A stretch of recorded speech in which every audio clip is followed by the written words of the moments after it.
Good morning. So there's another grand rounds today that is at noon, and it's entitled Delivering Bad News. Well, you guys are already here. You're already going to hear the bad news, okay? So that's just a prelude. So if you go to that lecture, you'll feel like, oh yeah, I know how to do this, okay? So today we're going to talk about one of my favorite topics, which is the proposed replacement for Obamacare, or what's officially known as the Affordable Care Act. And as I've said, the treatment may be worse than the disease.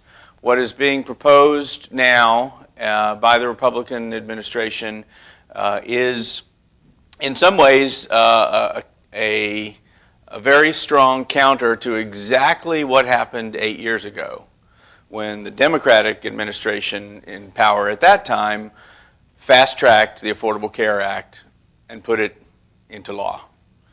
And now the Republican administration is working to try to do the same thing, really fast-tracking a new way to fund health care in our country. And this has a lot of potential impacts on the state of Louisiana and, of course, us as pediatricians. So now's a good time to dissect it, because what we really need in the bottom line, in the end, is for people to know about what's being proposed, and if you have strong feelings about it, one way or another, stand up and speak, because the implications for children, unfortunately, are not particularly good.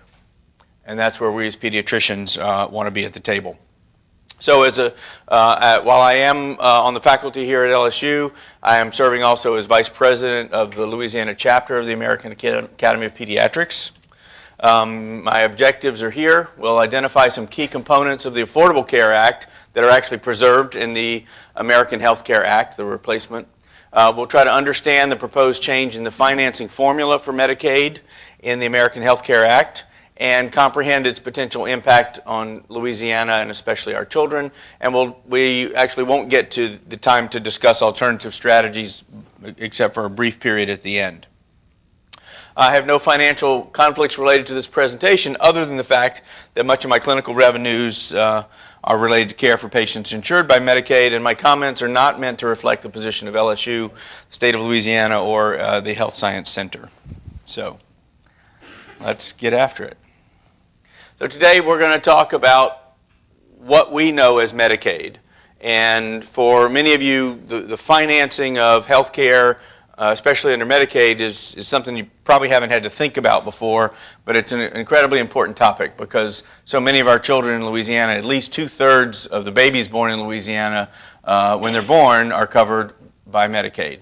And while traditionally we haven't considered Medicaid as insurance, it is. And so I'll use Medicaid, I'll refer to Medicaid as an insurance plan, albeit in many ways an inadequate one compared to what is commercially available.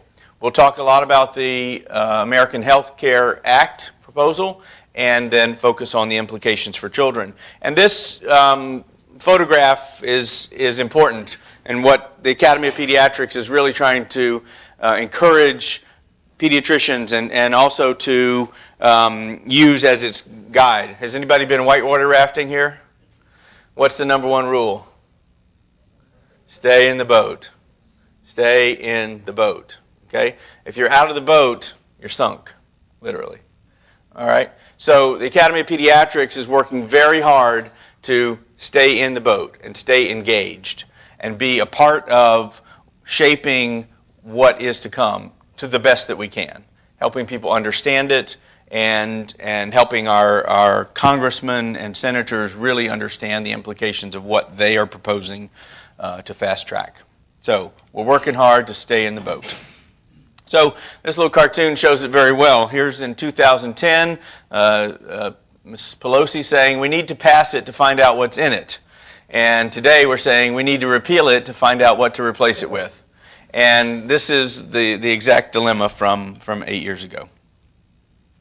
And now the Republicans are sitting here practicing medicine, looking at an x-ray of Obamacare, attacking Uncle Sam and saying, removing it may take a little longer than we thought. because it's complex. And undoing Obamacare has been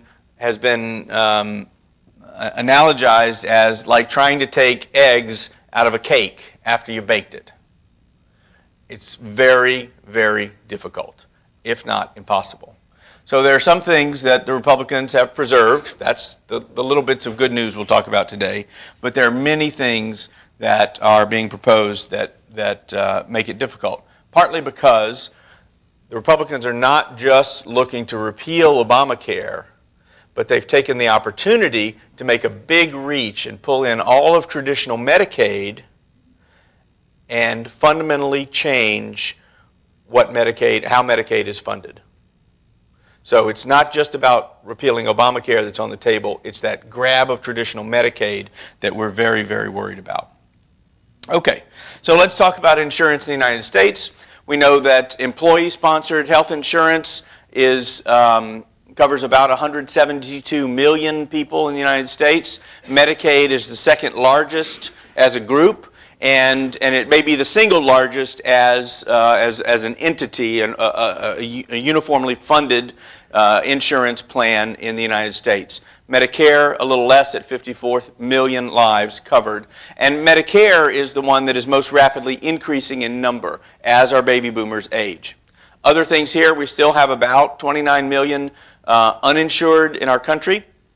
Direct purchase here is the marketplace, the expansion of insurance for people who were uninsured, who had to buy insurance in the marketplace, and also includes some pieces of Medicaid and other direct purchases. Other public here, 13 million is VA and Department of Defense insurance. And here's CHIP, which is also, this is the Children's Health Insurance Program, which is much like Medicaid, but it's really an expansion of Medicaid to just above the poverty level. So this is the spectrum of health insurance enrollment by source. And again, the majority is employee-sponsored health insurance, but Medicaid is number 2. Now, one good piece of news, historically, we're at an all-time high in terms of the number of children who have health insurance in our country. And the United States is shown here in blue. We're at 95%, and Louisiana actually exceeds that. At 96% of our children have health insurance coverage of one form or another. And that's great. That means that kids are getting care, kids are getting preventive services, vaccines, all the things that they need almost at our top capacity. That's fantastic. And that's consistent with what we see and what we know about pediatrics now. Kids are healthier than they've ever been in human history. Hospitalization rates for children are lower than they've ever been in human history since we've had hospitals because of vaccines, antibiotics, preventative care, public health, and all these things. So we know that children are overall doing very well, and it's to a large extent because of this health insurance coverage. In Louisiana, we know that 45% of the children are covered by Medicaid or CHIP, and this is up to age 18. About 40% are covered by employer-sponsored insurance. There are a few direct purchases and a few others that are predominantly military and Medicare patients because of disability. We also know that 55% of all Medicaid enrollees in Louisiana are children. So children are more than the majority of enrollees in Medicaid. So that's one of the important points to remember because you're going to see soon a discrepancy in how much is spent in each group. But 55% of Medicaid and CHIP enrollees in Louisiana are children. Unfortunately, none of these can vote, because if they could vote, things would be really different going forward. We also know that 54% of all federal funds that come to our state are Medicaid funds. You say, wow, that's an awful lot of money. It sure is. And we'll look at some of the numbers in just a minute. But remember this, 54% of federal funds that we receive are Medicaid. And that's the piece that is threatened to be shrunk even further over the next few years. Now, I pulled this slide from my last talk a few months ago in the fall on poverty in the United States. And this is the statistics from 1969. Here's Louisiana. We ranked 49th among the 51 states and territories that were considered, and this is 1969. That's the earliest that poverty was actually being tracked as a statistic. In 1979, we ranked 47th. 1989, we ranked 50th. And in 2015-16, we ranked 47th, 48th, 49th. We're still the same place we were more than 50 years ago as a state in terms of our overall poverty level. So things haven't changed a whole lot since the introduction of Medicaid. Do you think we can afford to change Medicaid a whole lot because we're in a different boat? The answer, clearly no. All right, what does that mean in real numbers? Over 750,000 children in Louisiana are insured by Medicaid and CHIP. 764,000. Under the Obamacare expansion and marketplace requiring insurance, we only picked up 11,000 more children enrolled in insurance plans. Okay, so the impact of Obamacare on Medicaid for children in Louisiana has been relatively minimal. Okay, these are children whose parents work and didn't have employer-sponsored health insurance, and their parents had to buy insurance, and it covers their children now. Okay, so we did increase a little bit under Obamacare, but still 750,000 children in Louisiana rely on Medicaid and CHIP as their insurance. And when you break that down, what that means is that it's about 81% of all the children living in poverty or near poverty. It's over 50% of infants, toddlers, and preschoolers in their early years. It's 63% of children with disabilities and special health care needs. It's 100% of children in foster care. And it's 2/3 of newborns in low-income families, as we talked about before, are born and covered by Medicaid when they're born. Now here's the differential in cost. This is at the federal level. Here's federal enrollment. 41% of all enrollees in Medicaid nationwide are children. And here's the difference in the expense. Only 19% of the expenditures nationwide are for children. Again, go back to children are healthier than they've ever been. Children are cheap to keep, and I'll show you those numbers. Here is the expansion of Medicaid under Obamacare through 2015. They enrolled, increased 13% in newly eligible adults and about 11% of the expenses. So we expanded the total number of dollars. We enrolled more patients, adults, into Medicaid, and it cost more dollars, of course.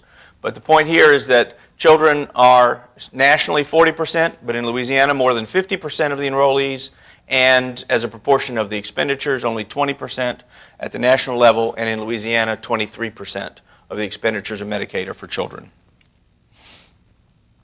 There you go. 55% of enrollees, 23% of expenditures. So what does Medicaid money get spent on here in the United States? We're talking about $523 billion annually is the Medicaid budget. And only about 2/3 of that is federal, about a third is state. Okay? So this is the total Medicaid expenditures, not just the piece that the federal government pays.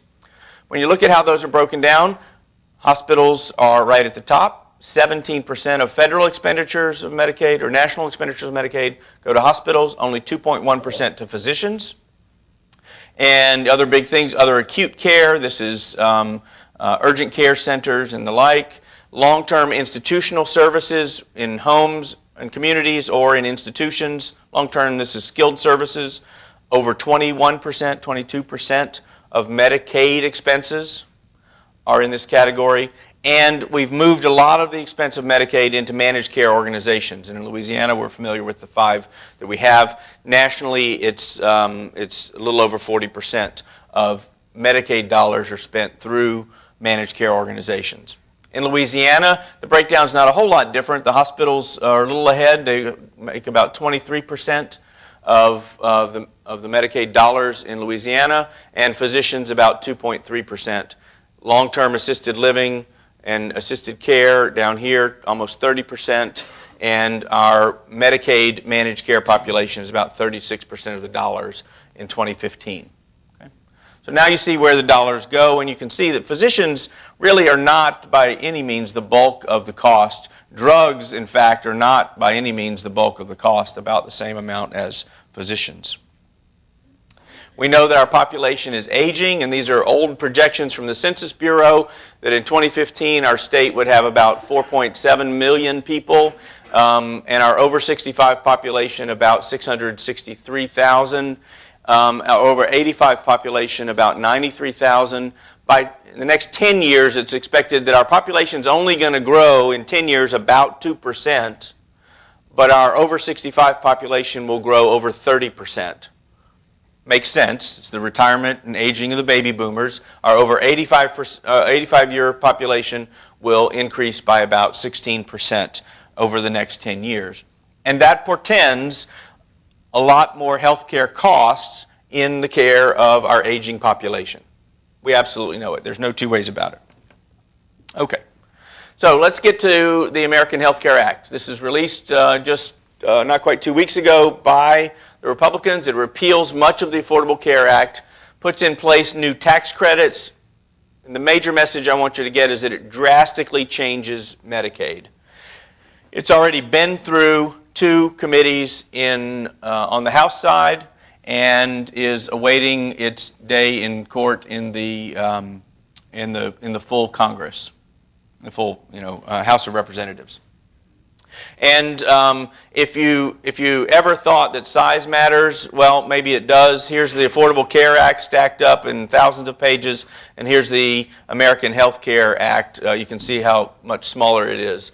But when most of the words are eliminate, eliminate, eliminate, eliminate, it's much easier to make a small stack of paper. So I'm not sure that we can make a justification of the Republicans that size matters. Now, the good news is what the American Health Care Act doesn't change. It keeps dependent coverage to age 26. It maintains the ban on exclusions for pre-existing conditions and the ban on lifetime and annual limits. Come on in. Plenty of room. Like church, come right up front. You can sit up here. It maintains caps on out-of-pocket expenses, and it, for now, maintains required coverage of essential health benefits. It also maintains preventative service coverage with no cost sharing at the federal level. The big caveat is that some of these things are vulnerable to rollback, either through separate legislation or through regulatory strokes of the pen by Department of Health and Human Services. And this gets to one particular point of what's happening in Congress and the way this bill is moving forward. The Republicans have moved this bill forward to focus on the finances of health care. And what that means by congressional agreement many years ago, that it is being considered under a process called reconciliation. That means the only things that can be in the bill, if it's going to be considered under reconciliation, are finance-related things, okay? As opposed to changes in benefits or other things that have no direct financial implication. Those have to go through the normal congressional process, okay? Does it matter? Well, things that go under reconciliation only require a majority vote in the House and the Senate. The other things that would go through would require a supermajority, the 60 votes in the Senate, as an example, 60%. Okay? So the tactic that the Republicans have taken is to use the method that requires the least votes and where they can think they can get their most bang for their buck the most quickly. Okay? So this process of regulation and other things that may come in the future is what is putting these essential health care benefits in jeopardy. So repeal and replace. The AHCA will repeal the premium tax credits and cost-sharing subsidies and replace that with refundable tax credits for health insurance, adjusted for age but not income level unless except for very high earners. It repeals the actuarial value standards, the different grading of marketplace plans, and in doing so expands health savings accounts and flexible spending accounts to help incentivize people into high deductible plans. It repeals the individual mandate and the employer mandate So many people who currently under the Affordable Care Act are required to have insurance or pay a penalty, that will go away, and instead there will be a 1 year 30% premium surcharge for people who have non-continuous coverage. So basically it's kind of carrot and stick, and the stick that used to be there, the penalty you would pay for not having insurance, goes away very rapidly. And they're repealing the taxes on high-income earners, drugs, device companies, even the tax on tanning salons is being repealed under the AHCA, and it's paying for replacing those payments by cutting premium tax credits and really gutting Medicaid, as I'll show you. And so this is the fundamental change. The AHCA converts Medicaid from an entitlement, that is an uncapped, unlimited fund of money to fund health care, particularly for children, and replaces it with a capped funding stream based on a formula on the number of people in your state and, importantly, on how much your state has spent in the past on Medicaid. So it's a historically weighted cap that this proposal has in mind. But it's the loss of the entitlement, the loss of the unlimited funding. That's what the Republicans really want. They want to have the ability to predict their budget year over year and not have increasing Medicaid expenses. But what the states really want is to have the flexibility. We really want everybody insured, especially children, right? So these per capita caps, I'll show you a little more on that. It will result in cuts really to enrollment and benefits, jeopardizes our fundamental EPSDT, and also further jeopardizes physician and hospital payment. And it eliminates the ACA Medicaid expansion by 2020, so all those people who've been enrolled, they can stay in the Medicaid expansion, they can stay, but they begin to pay the costs, and the federal government gets out of that expansion business very rapidly over the next couple of years.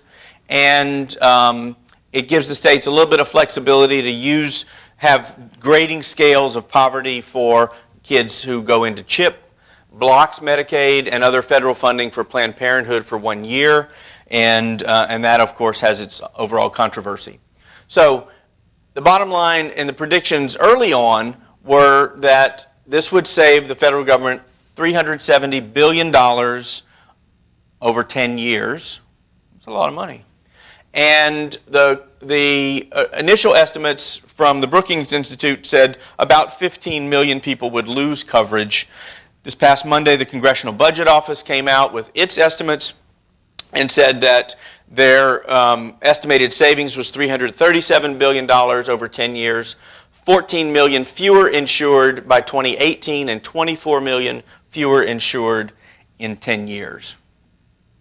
So, again, this is largely the uninsured that we're talking about here are adults under the expansion. The expansion goes away and adults go back to being uninsured much more than in the past.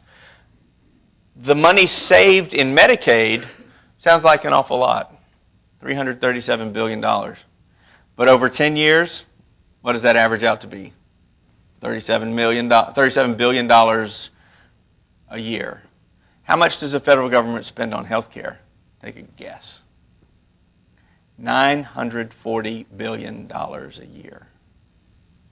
So when we're talking about saving $37 billion a year, we're only really talking about saving about 4% of what the federal government currently spends on health care. And if you compare it to the entire federal budget, which is conveniently $3.7 trillion, you're only talking about a savings of 1% in the entire federal budget. Okay? Dr. Koo, you can fact check me, but I'm pretty sure that's it. Okay? So really, we're talking about pennies and nickels, 1 or 4% of what we spend on health care or total dollars that our government spends on the backs of 15 to 25 million people's health insurance. So this goes into the funding structure.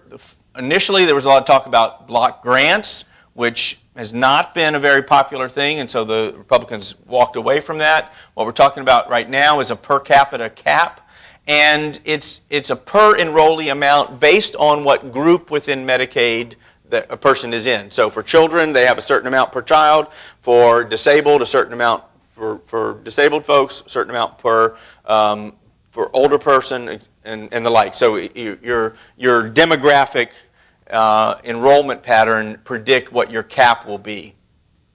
And really, it also sets a limit on how much an increase there can be over time in your cap. And that cap would be tied to, in the current proposal, would be tied to the Consumer Price Index subcategory of medical expenses. All right, so here's the key considerations for cap funding. Of course, the base funding is clearly important. We want to know what those benefits are and where they can be cut. Again, that won't be in this bill, that'll be in the next one. The rates, we want to know how the trend is for eligibility. And as I said, it's based on your historical spending in your state. Currently, we spend about $2,080 per child per year in Medicaid. Other states spend as much as $5,000 per year per child. So for those states who have been spending more historically, their cap will, on a per person basis, per child basis, will be much higher than what we have because we haven't been spending as much. So these are the types of inconsistencies that we've really got to look at and make sure that we know what we're getting into. State matching requirements are still going to be in place, and whether there will be enhanced federal matches is not totally clear.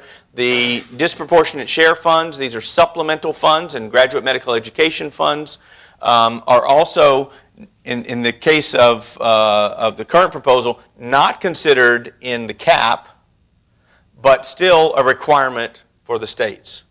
So whether they have independent funding is not clear in this particular situation. And what is being touted very loudly is that with this will come flexibility. But the flexibility can't come in the current process that the Republicans have chosen, this reconciliation process. It has to either come through regulation or a separate bill that requires the supermajority. So here are the disparities across states. On average, states spend about almost $2,500 per child. This is older data because it's harder to get now.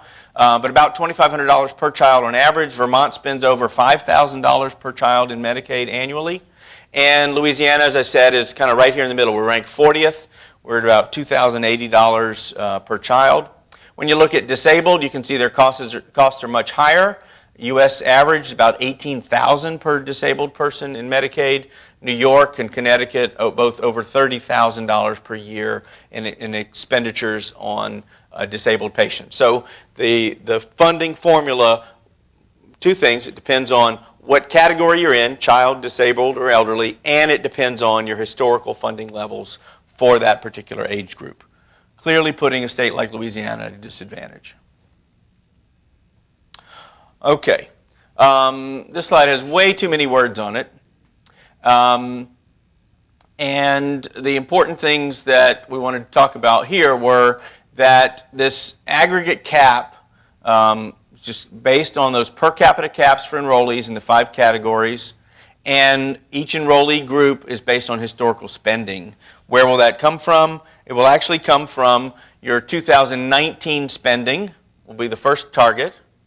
Say, oh, great, we've got time to spend more and increase our cap. But no. Then they're going to go to 2016 that's already been spent. They know what the dollars were there, and that's going to be sort of your normalizer in your 2016 expenses. So your cap will be based on what you spent in 2016. And as I said, it excludes spending on supplemental pay for hospitals. CHIP is a whole separate entity that's not included here. And then these UPL payments, this upper payment limit, these are also supplemental payments that are built into the base of the per capita expenditure limit. So those will stay in place, but a few things won't. All right, so we said it's going to be benchmarked based on the Consumer Price Index medical portion. And over this 10-year period, or 11-year period from 2000 to 2011, that increase annually, growth rate was about 4%. You can compare that to the growth rate in expenses for the different subcategories of Medicaid, children, adults, disabled, and aged, and you can see that this consumer price index trending would only cover the expected growth in the aged population, but not children, adults, and disabled. Again, this is older data. It only goes through 2011, and a lot has changed since then, but this is the only thing currently available. People are trying to make more sense of it to see where we really are. But this is the growth rate that the feds will use as their predictor. Okay, what else is in there? Well, when you look at this document, the AHCA, that's only 122 pages long, children are barely mentioned. There are only a few times the word children or child is used in this document. But one of them is here. Reducing the minimum coverage standards for children aged 6 and over to 100% of the federal poverty level effective January 1st, 2020. What does that mean? Our current standard for Medicaid is 133% of the federal poverty level. And so what this means for the state of Louisiana is that difference between 100% FPL and 133% FPL is that about 20% of children over age 6 would be excluded from Medicaid eligibility by 2020. They would become CHIP eligible, but they would lose their Medicaid eligibility. And for most patients, they don't see a difference between CHIP and Medicaid because those are co-administered together, but the funding stream is different. Okay? So this reduces our Medicaid cap. And CHIP reauthorization is coming in September. We have a lot to look forward to, right? We talked about the Planned Parenthood ban.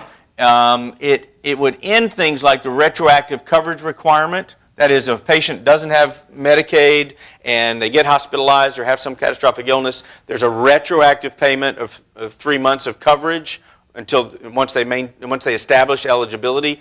The retroactive nature would go away. Not good. It would end the requirement that otherwise eligible Medicaid applicants who report their citizens but can't document it would have 90 days to document their citizenship. That would go away. And it would end provisions that provide people with temporary coverage pending a full review of their applications. So there are a lot more roadblocks put into place and the lack of retroactive coverage under Medicaid, which for some children is very important. Okay. The AHCA proposes to maintain state authority to cover the expansion population, so it doesn't tell states you can't still cover those. In Louisiana, 400,000 new people in Medicaid that under Obamacare. Those people can stay in Medicaid if Louisiana wants to, but they got to be squeezed in under the cap if they're going to keep insurance under Medicaid. Right? It eliminates federal Medicaid funding for that expansion population by 2020, except for those, this is great, grandfathered in who enroll by 2019 and don't have more than a 1-month lapse in coverage thereafter. So the state has to first decide it's going to keep funding that group, and people can stay in that group as long as they want, as long as they have no break in coverage of more than a month, which is a pretty strict standard. It also requires states to redetermine the eligibility of these adults every 6 months. Yeah, an onerous burden on the paperwork side. Very difficult to do. We are under this eligibility requirement for our viral disease clinic and funding of patients with HIV. We have to recertify their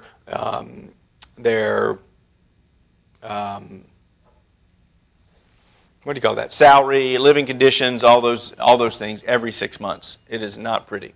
Okay. And interestingly, we relax the current law requirement that prevents insurers from charging older people premiums that are more than 3 times the larger premiums charged, 3 times larger than the premium charged to younger people. So that it actually has a potential negative effect on the elderly who are using the marketplace to purchase insurance. And it would allow their rates to float up to as many as 5 times the rates of younger people, of healthier people. That, again, not an impact on pediatrics, but something to take note of if you're in that population. Okay, so where's the flexibility? Well, again, we don't know yet. And what's being talked about are changes in mandatory and optional populations, so that we may be able to trim down some populations, eligibility in terms of the disability groups that are in there, or how we use funds affecting the elderly. There may be added new restrictions on work requirements or time limits. Open and closed enrollment periods could be trimmed. There are a lot of things you can do artificially to just kind of squeeze people out by attrition, which is very unfortunate. And the one we're particularly worried about here, as I said, is modifying benefits or requiring some premiums or co-payments, which are currently not part of the Medicaid scope. Whether states could repurpose Medicaid funds to other things other than health care is not exactly clear. And there could be new federal rules on MCOs and especially that scope of benefits. Very problematic possibilities. The implications for children are many. Many of the parents will lose coverage who've had coverage under Obamacare. We expect significant reduction in constraints on federal spending under these caps, meaning that, in short, the state legislature will be the body charged with deciding how to ration those funds. Rationing health care will become a state issue, and unfortunately, many people who have been covered under expansion will lose. Flexibility in things like EPSDT and whether to get rid of our routine fundamental screening, hearing, vision, dental, developmental screening, all the things that we do in pediatrics, especially at the young age, to identify problems early and get early intervention and treatment, could disappear. The requirements for those could disappear. But there's a lot we clearly don't know. There's a lot of worry, but very few facts on this side of the equation now. The American Academy of Pediatrics has been very strong that hope is not a strategy. We're not waiting to see. We're sounding the alarm to make sure that as many people understand what is being proposed, working through our state chapters and governors, really letting legislators know, and our state legislators know, what's coming down the pipe, because ultimately it's going to squeeze state dollars even more and require legislatures to make very difficult decisions, and we know how good they are at that. We're working hard to build coalitions, and the Academy of Pediatrics president, along with the American College of Physicians, AMA president, and American Academy of Family Medicine, and American College of Obstetrics and Gynecology, the leaders of all these organizations were together on Capitol Hill 3 times in the past month, working with members of Congress. Mobilizing members and really speaking out for child health. And the mantra from our executive director is be first, be right, and most importantly, be credible. And we want to make sure that we're at the table, not thrown out of the boat, because we are the advocates for children as pediatricians. So here are a few references. Some of these slides I borrowed from Cindy Mann, who is a very influential person in the politics of health care. She worked under the Centers for Medicare and Medicaid under the last administration. Mark Del Monte is a senior executive in the Academy of Pediatrics. I encourage you to look at the AAP's Federal Affairs website. All of you who are members should be able to log in, and you can get updates from that website on a regular basis of what's going on and what's happening. The bottom line is we got to pay attention. We got to make sure that we're staying in the boat, and we got to make sure that our children are watched out for, because their health care is in jeopardy. There are a lot of ifs, a lot of possibles that we don't know yet, but when we look at the funding situation that's being proposed, we know what the bottom line is going to be. They're not going to turn people away from emergency rooms, elderly or disabled from emergency rooms who need acute care. They're going to cut preventive services, and that means children. Children are cheap to keep.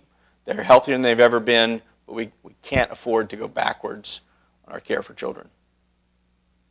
So with that, are there any questions? Every bit of saving helps, as you pointed out, and even though the savings is fairly small. And certainly during the election campaign, there's talk about how to cut down on the cost of drugs and things like that. is there anything in the new proposed rules that would affect that? So, Dr. Kuh's question is whether there are alternative strategies for saving money, really thinking smart about how we use our money. And in this current piece of legislation, no. It's all about finance. It's all about the formula. Now, you know, as a state chapter executive committee member and also the chairman of the Pediatric subcommittee for Medicaid quality, we've been working really hard to ask, how are we using our dollars? Are we using them well? And a good example of one of the things we did in Louisiana just 4 years ago was when we pushed the state to realign the use of Synagis in premature infants to be in accord with AAP guidelines. In a single year, that saved over $32 million in drug expense. Because Synagis in many states has been the ~1 drug expense under Medicaid. But what happens when we save money is it gets taken away. So that 32 million isn't plowed back into better services or expanded services. That money goes out of the healthcare budget. And so what I would propose, and one of the things that we're hoping we will see, is an incentive that if you save money, you actually get to use those savings to expand or improve care. We surely could use that. We all could, right? And the managed care organizations have the ability to do that kind of incentivizing, saving dollars in the care side and using them to expand care or provide other services. But currently, Medicaid doesn't. They don't have a real good mechanism for plowing those savings back into expansion of care. And typically the legislature is the one who looks at that and says, oh, great, you saved $32 million, great, we can send that to roads or schools or other pieces of the pie. What you mentioned an example is very good, but it really applied to the end users at the physician level and resisting the drug manufacturers' race to say, legally use them. Correct. But that doesn't get a recourse in terms of cost. Things that get raised 700% just because Correct. U.S. is the only country in the world that you can charge whatever you want. Right. And one of the pieces of this equation that is being looked at very closely is that hospital piece. You remember that I showed you Medicaid expense for hospitals is 23% of the total budget in Louisiana. And that's almost $2 billion in hospital expenses. Hospitals get money two ways. They get it from direct patient care, just like we do as physician providers for what we do, but they also have supplemental funds that come through Medicaid, these DSH funds, disproportionate share hospitalization.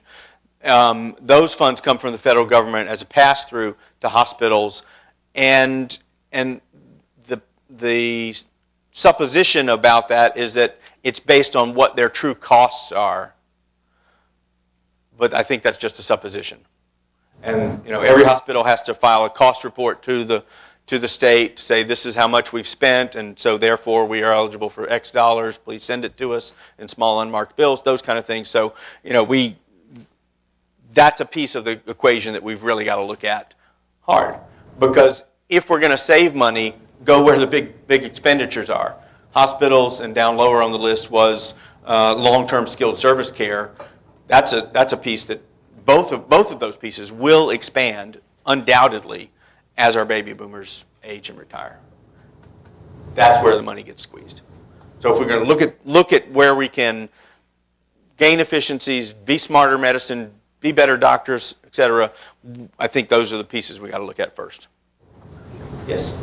I had a question. In the beginning, you had said that the increase under the Obamacare Act, when the expansion allowed 11,000 new kids to be enrolled, so 0 to 18, and that was less than 4% of the total people enrolled, like new enrollees for children, the 11,000?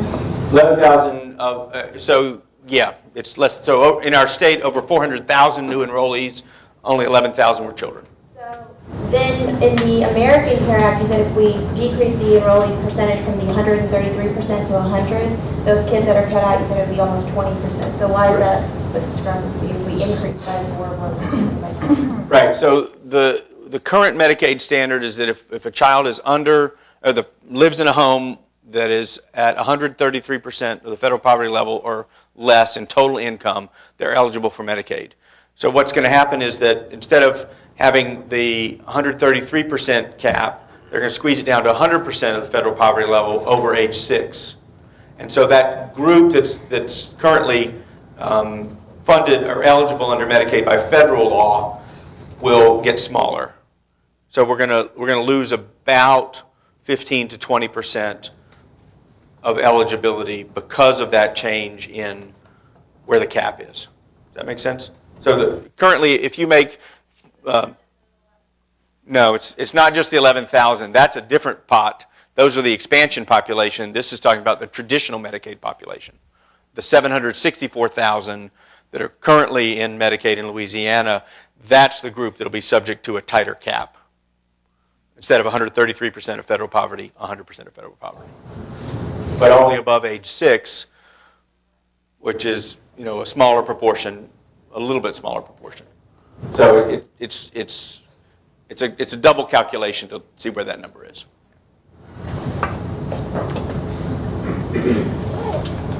Yes, sir. Thank you very much for the presentation. I was just wondering what accounts for the discrepancy between the states and the number of the dollars that they spend on the pediatric population? Good. So the question is, what accounts for the wide variability in individual state spending per child? And that's largely, so there is a base sort of package of benefits that comes with Medicaid, and then states are allowed to expand that and add more things to it, add more services to it or benefits to it. So, for instance, in Texas, they have funds set aside for skilled nursing for children with disabilities that is a lot more generous than what's available in Louisiana. In Louisiana, there's a long waiting list that's several years long for your child to get eligibility for home skilled nursing. And unfortunately, many of those children will die before it happens, before they get off the waiting list. But in Texas, it's a very generous policy that they've instituted that allows, say, more skilled nursing, more hours of skilled nursing, those kind of things, that are above that base package of benefits under Medicaid. So each state has the ability to add to the base, but they can't currently subtract from the base. The flexibility that's being talked about is maybe allowing states to shrink that fundamental base of coverage. Does that help? Yes, sir. Is there any portion of that variability that's due to the practices amongst the providers in that community? And some communities they offer more services, not necessarily get better results or better outcomes. Is there? Very good question. So how does that variability in cost relate to variability in practice, not just benefits and services? And so when you look at the state that was at the top of the list, Vermont, with over $5,000 per child, one thing we know is that the total Medicaid population for children in Vermont is very small. So it might be as few as 20% of their Medicaid enrollees are children. So they're able to use money in different ways because they don't have to stretch to cover as more and more children like we do in Louisiana. So compared to 10 years ago, we have now more than 100,000 more children in traditional Medicaid than we did 10 years ago. So our numbers keep increasing, but our total dollars stays the same on the pediatric side. So we're doing more with less, and we keep doing more. Well, we're trying to do more. We keep taking care of more kids with the same amount of dollars. Vermont and other states that are higher income states, much lower poverty levels, don't have those issues, and their state budgets oftentimes are more generous to the Medicaid program, so they can pull down more money and use it. There are a lot of ifs.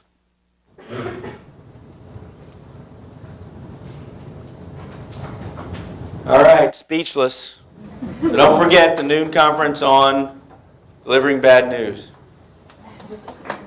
Thank you.